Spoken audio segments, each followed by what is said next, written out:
शिवजी सदा सहाय।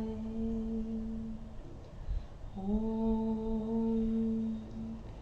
नमः शिवाय। गुरुजी सदा सहाय।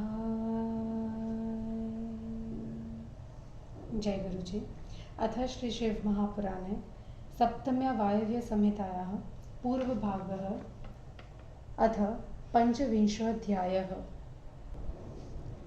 वायुरुवाच ततः प्रदक्षिणीकृत्य पतिमम्बापतिव्रता नियम्य च वियोगार्ति जगाम हिमवद्गिरिं। तपः कृतवती पूर्वदेशे यस्मिन् स खिज्जने तमेव देशमवृणो तपस्ये प्रणयात् पुनः। ततः स्वपितरं दृष्ट्वा मातरं च तयोर्गृहे प्रणम्य वृत्तं विज्ञाप्य ताभ्यां चानुमता सती पुनस्तपोवनं गत्वा भूषणानि विसृज्य च स्नात्वा तपस्विनो वेषं कृत्वा परमपावनं संकल्प्य च महातीव्रं तपः परमदुष्वरं सदा मनसि सन्ध्याय भर्तुष्वरणपङ्कजं तमेव क्षणिके लिङ्गे ध्यात्वा बाह्यविधानतः त्रिसन्ध्यमभ्यर्चयन्ति वन्ये पुष्पे फलादिभिः। स एव ब्रह्मणो मूर्तिमास्थाय तपसः फलम् प्रदास्यति ममेत्येवं नित्यं कृत्वा करोत्तपः। तथा तपस्वरन्तीं तां काले बहुतिथे गते दृष्टः कश्चिन्महाव्याप्त्रो दुष्टभावादुपागतं तथैवोपगतस्यापि तस्यातीव दुरात्मनः गात्रं चित्रार्पितमिव स्तब्धं तस्याः कषात् सकाशतः तं दृष्ट्वापि तथा व्याघ्रं दुष्टभावादुपागतं न पृथग्जनवद्देवी स्वभावेन विविच्यते। स तु विष्टब्ध सर्वाङ्गो बुभुक्षापरिपीडितः ममामीशं ततो नान्यदिति मत्वा निरन्तरं निरीक्ष्यमाणः सततं देवीमेव तदानिशम् अतिष्ठदग्रतस्तस्या उपासनमिवाचरत् देव्याश्वहृदये नित्यं ममैवायमुपासकः त्राता च दुष्टसत्त्वेभ्य इति प्रववृते कृपा तस्या एव कृपायोगा सद्धो नष्टमलत्रयः। बभूव सहसा व्याघ्रो देवीं च बुबुधे तदा न्यवर्तत बुभुक्षा च तस्याङ्गस्तम्भनं तथा दौरात्म्यं जन्मसिद्धं च तृप्तिष्व समजायत। तदा परमभावेन ज्ञात्वा कार्तार्थ्यमात्मनः सदोपासक एवेश शिशेवे परमेश्वरीं दुष्टानामपि सत्त्वानां तथान्येषां दुरात्मनां स एव द्रावको भूत्वा विचचार तपोवने तपस्वववृधे देव्यास्तीव्रतरात्मकं देवाश्वदैत्यनिर्बन्धाद् ब्राह्मणां शरणं गतः चक्रुर्निवेदनं देवाः स्वदुःखस्यारिपीडनात् यथा च ददतु शुम्भ निशुम्भो वरसम्मदात् सोऽपि श्रुत्वा विधिर्दुःखं सुराणां कृपयान्वितः आसीद्दैत्यवधायैव स्मृत्वा हित्वा श्रयां कथाम् सामरः प्रार्थितो ब्रह्मा ययो दैव्यास्तपोवनं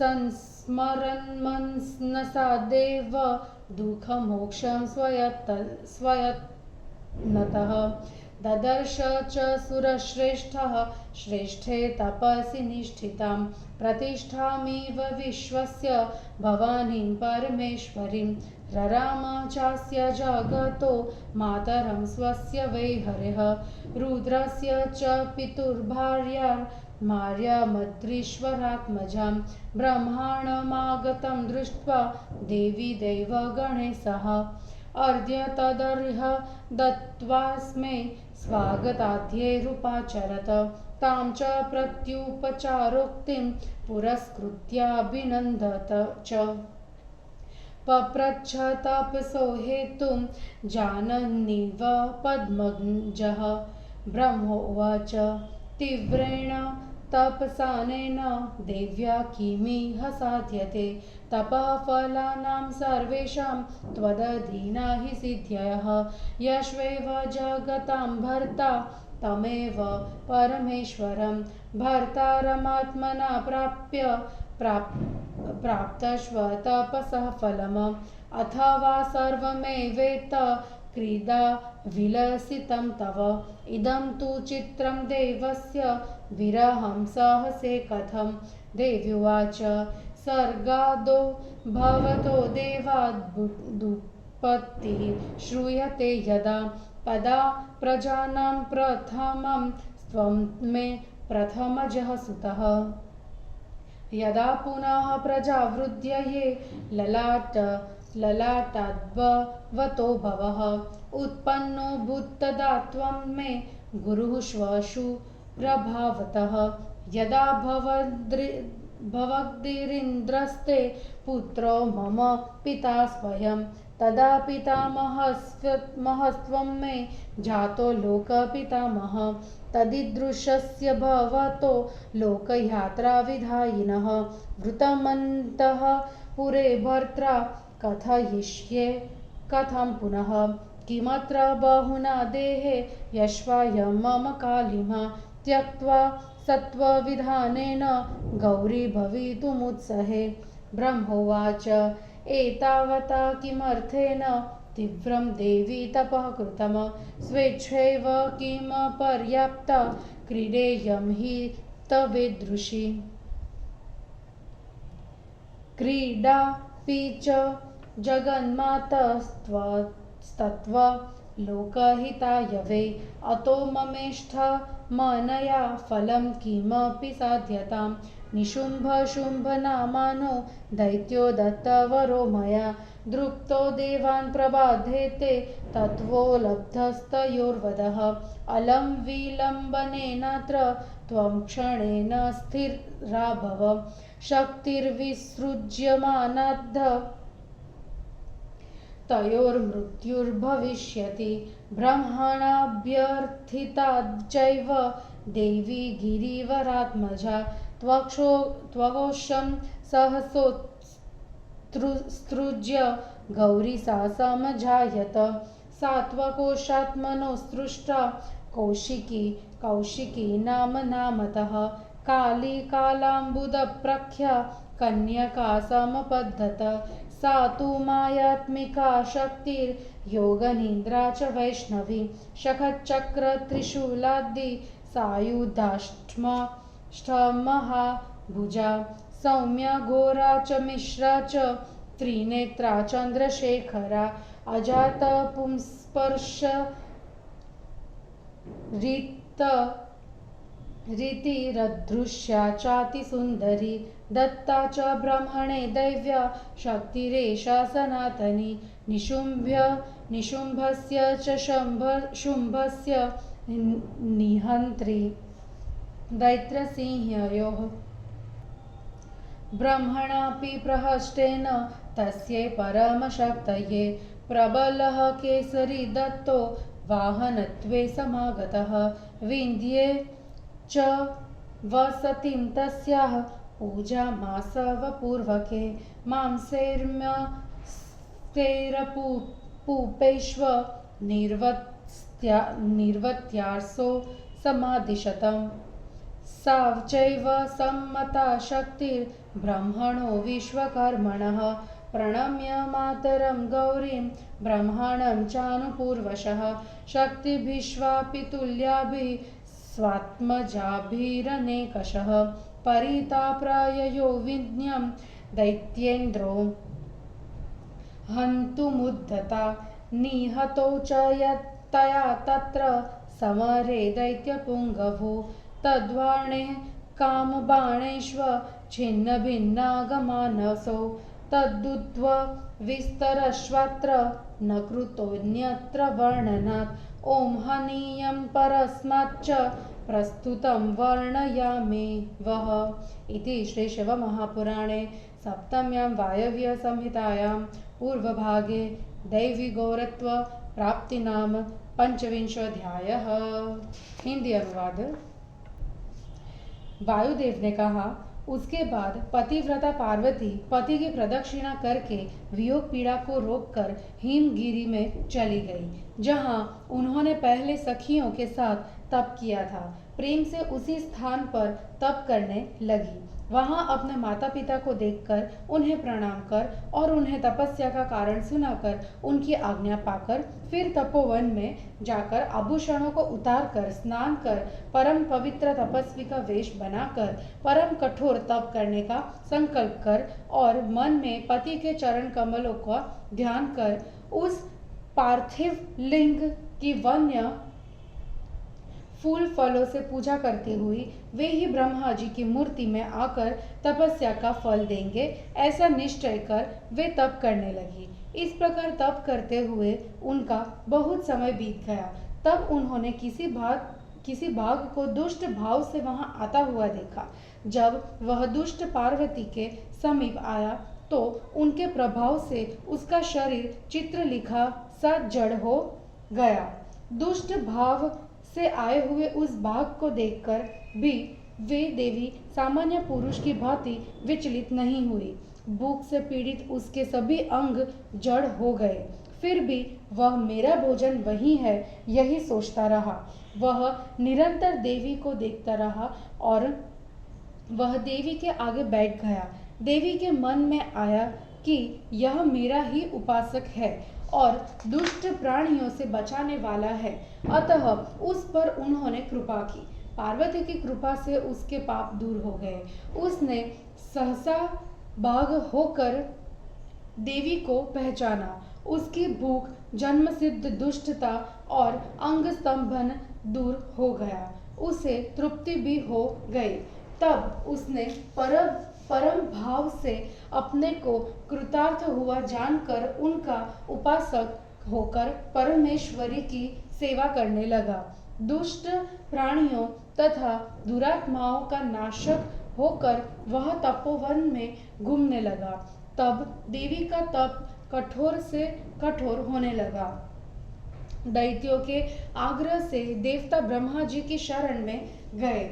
शत्रुओं से पीड़ित होने का अपना दुख कहने लगे। जैसा कि वरदान में घमंड से शुंभ निशुंभ ने दुख दिया था, कृपालु ब्रह्मा देवताओं के दुखों को सुनकर दैत्यों के वध के कारण वाली कथा का स्मरण कर देवताओं द्वारा प्रार्थना किए जाते हुए ब्रह्मा देवताओं के दुख मुक्ति उपाय को मन से सोचते हुए देवी के पास गए। ब्रह्मा जी ने उत्तम तप में स्थित संसार की प्रतिष्ठा रूप भवानी परमेश्वरी को देखा। संसार की तथा अपनी माता पार्वती जी को ब्रह्मा जी ने प्रणाम किया, क्योंकि ये शिव पत्नी और गिरिराज की पुत्री थी। देवताओं के साथ ब्रह्मा जी को आया हुआ देखकर पार्वती ने अर्घ्य पाद्य आदि से उनकी पूजा की। उस उपचार की प्रशंसा और अभिनंदन कर ब्रह्मा जी ने अनजान होकर उनकी तपस्या का कारण पूछा। ब्रह्मा जी ने कहा, आप इस कठोर तप से क्या सिद्ध करना चाहती है? सभी तप के फलों की सिद्धियां आपके अधिकार में है। जो संसार के स्वामी परमेश्वर है वे आपके पति है। उन्हें पाकर अब तपस्या से क्या फल लेना, अथवा यह सब आपकी क्रीड़ा मात्र है। यह आश्चर्य है कि आप महादेव जी के विरह को कैसे सहन करती है। देवी ने कहा, सृष्टि के आदि में महादेव जी से आपकी उत्पत्ति हुई ऐसा सुना है। तब आप मेरे प्रथम पुत्र थे। जब फिर प्रजा वृद्धि के लिए आपके ललाट से शिवजी का जन्म हुआ, तब आप श्वशुर रूप से मेरे गुरु हुए। जब गिरिराज मेरे पिता आपके पुत्र हुए, तब आप मेरे तथा लोक के पितामह हो गए। इस प्रकार लोक यात्रा करने वाले आपकी मेरे पति से गुप्त वार्ता हुई है, उसे मैं कैसे कह सकती हूँ। अधिक क्या कहूँ। मेरे शरीर में जो यह कालिमा है, इसे छोड़कर मैं सात्विक विधि से गौरी होना चाहती हूँ। ब्रह्मा जी ने कहा, हे देवी, इतने के लिए तुमने कठोर तप क्यों किया? अपने आप उस रूप को आपने धारण क्यों नहीं कर लिया? अथवा आपकी लीला ही ऐसी है, आपकी लीला ही ऐसी ही है। जगन्माता, आपकी यह क्रीड़ा भी संसार के कल्याण के लिए ही होंगी, अतः इससे मेरी इष्ट सिद्धि कीजिए। निशुंभ शुंभ नामक 2 दैत्य मुझसे वर पाकर घमंड में आकर तुम्हारे द्वारा मारे जाएंगे, इसलिए आप शीघ्र स्थिर हो जाइए। आपकी शक्ति से उन दोनों की मृत्यु होगी। ब्रह्मा द्वारा प्रार्थना की गई गिरिराज पुत्री देवी ने उस त्वचा कोश को छोड़कर गौरी रूप धारण किया। उन्होंने अपने त्वचा कोश को छोड़ा तो उससे कौशिकी नाम वाली काल मेघ के समान काली कन्या प्रकट हुई। वह मायात्मिका शक्ति योग निद्रा वैष्णवी शंख चक्र त्रिशूल आदि आयुधों से युक्त 8 भुजाओं वाली सौम्य तथा घोरता से युक्त 3 नेत्रों चंद्रमा को सिर पर धारण की हुई पुरुष स्पर्श से रहित, जिसे कोई पराजित नहीं कर सकता, अत्यंत सुंदरी हुई। तब ब्रह्मा जी ने उस देवी को सनातन शक्ति रूप किया। वह शुंभ निशुंभ रूपी दैत्य सिंहों को मारने के लिए उत्पन्न हुई। ब्रह्मा जी ने प्रसन्न होकर उस परम शक्ति को बलवान सिंह वाहन के लिए दिया। उन्हें विंध्याचल में रहने का स्थान दिया। मत्स्य मांस मालपुए भोजन के लिए देकर उनकी पूजा की। वह शक्ति संसार के रचयिता ब्रह्मा की पूज्य हुई।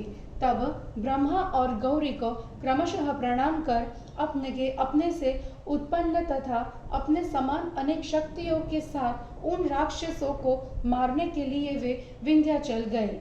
उन्होंने उन बलि दैत्यों को काम बाणों से तथा अपने बाणों से छिन्न भिन्न मन तथा अंग वाला कर दिया। उस युद्ध का वर्णन अन्यत्र मार्कंडेय पुराण में किया गया है, इसलिए इसे और कहीं से समझ लेना चाहिए। मैं प्रस्तुत का वर्णन करता हूँ। और इस प्रकार श्री शिव महापुराण में देवी के गौरत्व प्राप्ति वर्णन नामक 25वां अध्याय समाप्त हुआ। जय गुरु जी।